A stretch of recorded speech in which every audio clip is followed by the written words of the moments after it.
Some of you may not know that I worked on the front line during the pandemic, sometimes maskless, and I can say that for more than 3 years now, I have not suffered from COVID nor even had a cold.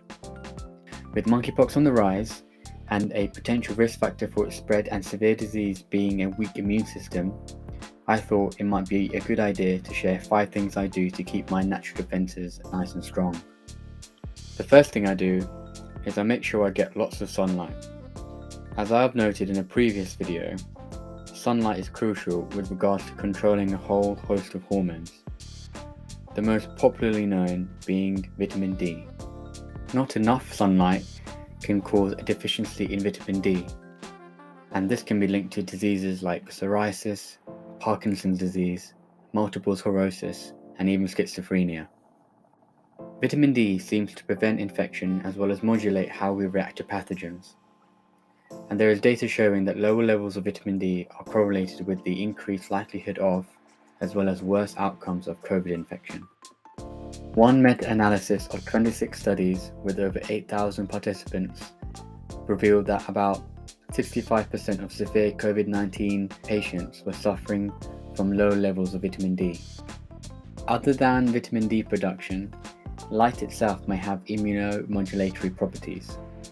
It is noted that tanning is accompanied by the generation of local antifungal defenses on the skin, and T cells, a type of immune cell, have shown to possess the intrinsic capacity to sense and respond to light. The second thing I do is keep active. Moderate to vigorous intensity exercises, lasting less than 60 minutes, has shown to stimulate a wide range of immune cells. And these acute changes operate through a summation effect to enhance immune defense activity and metabolic health. A lack of exercise and COVID infection has been linked. In one study of nearly 50,000 participants, physical inactivity was associated with a higher risk of severe COVID-19 outcomes.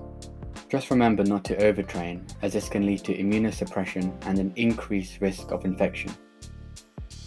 There is a J-curve relationship between exercise and upper respiratory tract infections. Number 3 is a low-carb diet. I have been eating a low-carb/ketogenic diet for more than 3 years now, and I love it. To understand why this may help, we must first focus on the topic of blood sugar levels.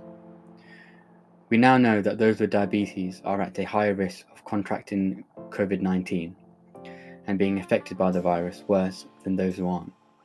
But it's not just diabetes. A multi-center retrospective study from China showed that a higher fasting glucose level at admission was an independent predictor of increased mortality in patients with COVID-19 who did not have diabetes.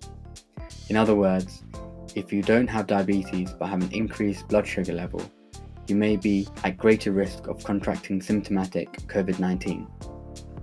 Another study using machine learning went through nearly 250,000 articles on the virus, noted that elevated blood sugar levels was a key facilitator in the progression of COVID-19. Working backwards then, a low-carb approach may be protective, even though this hasn't been specifically studied with regards to COVID. One study notes, data suggests a very low carbohydrate diet as a clinical tool to improve human T-cell immunity. Rethinking the value of nutrition and dietary interventions in modern medicine is required. Number 4 for me is the consumption of organ meats and seafood, mainly for their micronutrient content. People with certain micronutrient deficiencies are more likely to contract and do worse with COVID-19. Zinc, magnesium, and selenium deficiencies seem to be the prominent 3. I take magnesium supplements every night as our food sources are low in it due to monocropping and soil depletion. To boost zinc and selenium, I eat plenty of seafood and organ meat on a weekly basis. By the way, if you'd like to know more about magnesium supplementation, I've formed a free guide that you can download in the description below. Number 5 is sleep.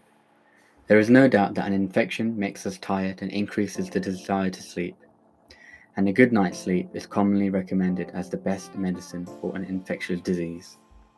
Findings in both animals and human studies have shown that pathogens or their components are able to alter sleep.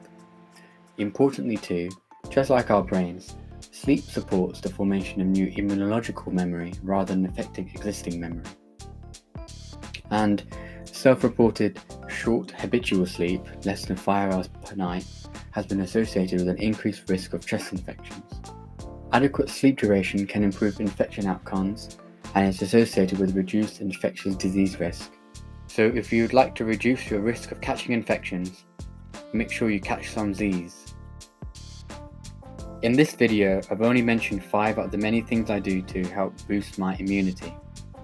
I focus on these ones first because I feel that people run straight to supplements to improve one's immunity and don't implement anything else. Supplements help, but then they're useless if the rest of your health is abysmal. So I believe you must get your foundations right. Also too, remember that your immunity is in flux. It can be good on Monday and weaker on Tuesday, and it's why it's important to implement a healthy lifestyle. It will help you protect yourself at all times. If you found this video interesting or helpful, I'd be very grateful if you could like and subscribe. I make health and philosophy content weekly, so don't forget to hit the notification bell to make sure you don't miss out on these videos too. Also, remember to download that magnesium guide, and I've added links to my Patreon and other written content in the description below.